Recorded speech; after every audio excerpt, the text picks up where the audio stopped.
Hello dear learners, तो स्वागत आप सभी का हमारे एआर एजुकेशन मंदिर पर। तो आज हम बात करने वाले हैं शेयर के बारे में।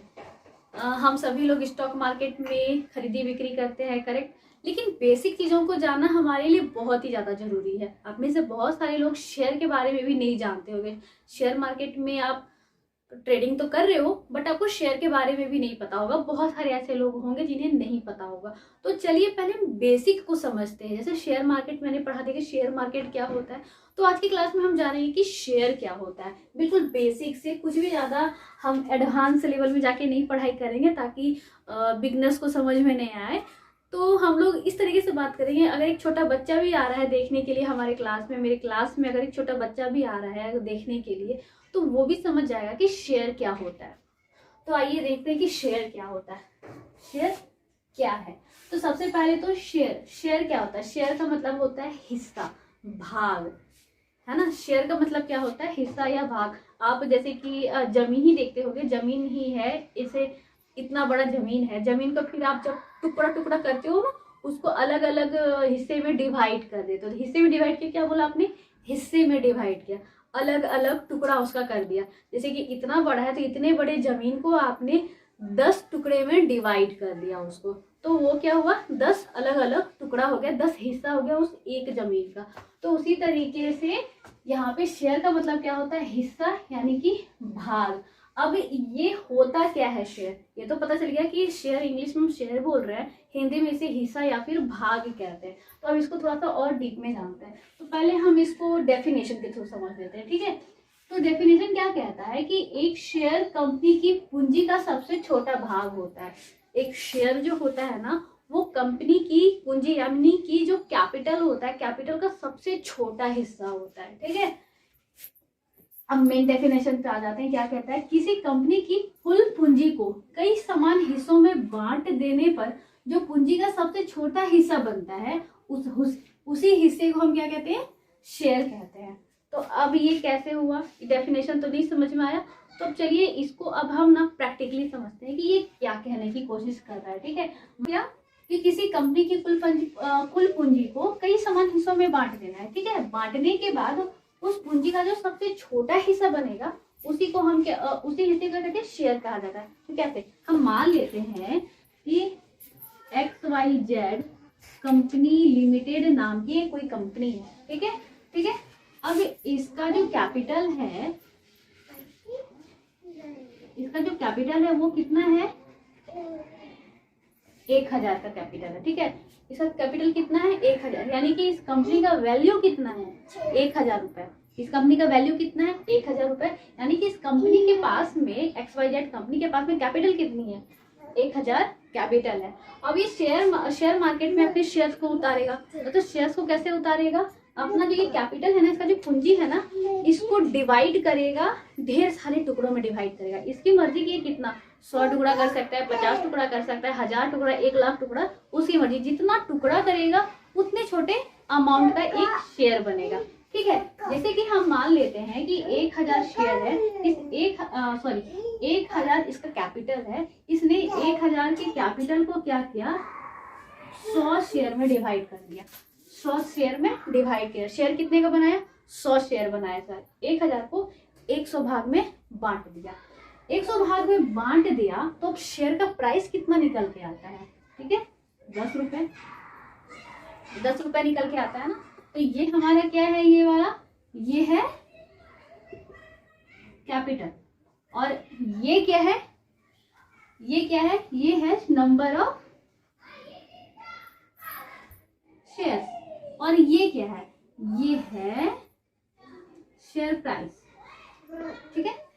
ये समझ में आया कि ये कैसे निकला, ठीक है। इतना समझ में आया। अब इसका काम क्या है? यूज क्या है इसका? अब आप लोग ये कहोगे। तो देखो, अब जैसा कि XYZ कंपनी में आपको पैसे लगाने हैं, तो एक शेयर जो है, इसको यहाँ पे नहीं लिखता, नीचे लिखते हैं। अब इसमें हम लोगों ने कर लिया, कैलकुलेशन कर लिया, उधर आ जाते हैं, साफ सुथरा बनाते हैं। तो एक शेयर है, इस कंपनी का एक शेयर है जिसका प्राइस कितना है? 10 रुपया है। इसके हिसाब से, क्योंकि 1000 का कैपिटल 100 टुकड़ा में बांटा है, तो प्राइस निकल के आया 10 रुपया। यानी कि 10 रुपया है हमारा, एक शेयर का प्राइस है 10 रुपया, ठीक है। हमने क्या किया, इस कंपनी के क्या किया, हमने 50 शेयर खरीद लिए। इस कंपनी के क्या किए, 50 शेयर खरीदे हैं। तो 50 शेयर खरीदा हम लोगों ने, तो 50 से मल्टीप्लाई कर देंगे। 50 से मल्टीप्लाई कर देंगे तो टोटल कितना अमाउंट हुआ, 50 शेयर खरीदा 10 रुपए के भाव से, तो कितना हो गया, 500 रुपया हो गया। 500 रुपया हो गया है हमारा, ठीक है। मतलब हमने इस कंपनी में कितना इन्वेस्ट किया, 500 रुपये का इन्वेस्ट कर दिया। कितना इन्वेस्ट किया, 500 रुपये इन्वेस्ट किया। इतना का हम लोगों ने शेयर खरीद लिया, 50 शेयर खरीद दिया 10 रुपए के हिसाब से 500 रुपए, यानी कि हमने कितना इन्वेस्ट किया, हमने कितना अपना पूंजी लगा दिया, 500 रुपया लगा दिया, ठीक है। अब जैसे जैसे इस कंपनी का ये उठेगा, हो सकता है इस कंपनी का जो कैपिटल की जो पूंजी है, जो वैल्यू है 1000 रुपए है, ये 1000 से 2000 हो जाए, ठीक है। 1000 से 2000 हो जाए। अगर ये 2000 हो जाए, 1500 हो जाए, 2000 हो जाए, 3000 हो जाए, यानी कि बढ़ जाए, इंक्रीज हो जाए। क्या हो जाए, इंक्रीज हो जाए। अगर इंक्रीज हो जाएगी, बढ़ जाएगी, तो हमारा जो ये 500 रुपया है, 500, इस 500 का वैल्यू भी तो बढ़ेगा, इसका भी वैल्यू बढ़ेगा। ये ऊपर जाएगा तो ये भी ऊपर जाएगा, हमें प्रॉफिट आएगा। यहाँ पे क्या होगा, प्रॉफिट आएगा। लेकिन अगर इस कंपनी का वैल्यू नीचे गिर गया, ठीक है, 1000 का वैल्यू था जिस समय हम लोगों ने खरीदा था, लेकिन 1000 से अगर डिक्रीज मार गया, ये अगर ये नीचे चला गया, 1000 का है तो हो सकता है 900 हो जाए, 800 हो जाए, 950 हो जाए, ठीक है, 950 हो जाए, या फिर 800 हो जाए, 850 हो जाए, ठीक है, यानी कि 1000 से कम हो जाए अगर इस कंपनी का वैल्यू, तो क्या होगा कि हमें जो ये शेयर खरीदा था ना, हमें मेरे ऊपर भी इसका इम्पैक्ट पड़ेगा, ठीक है। ये 500 का वैल्यू क्या होगा, ये भी डिक्रीज मार देगा।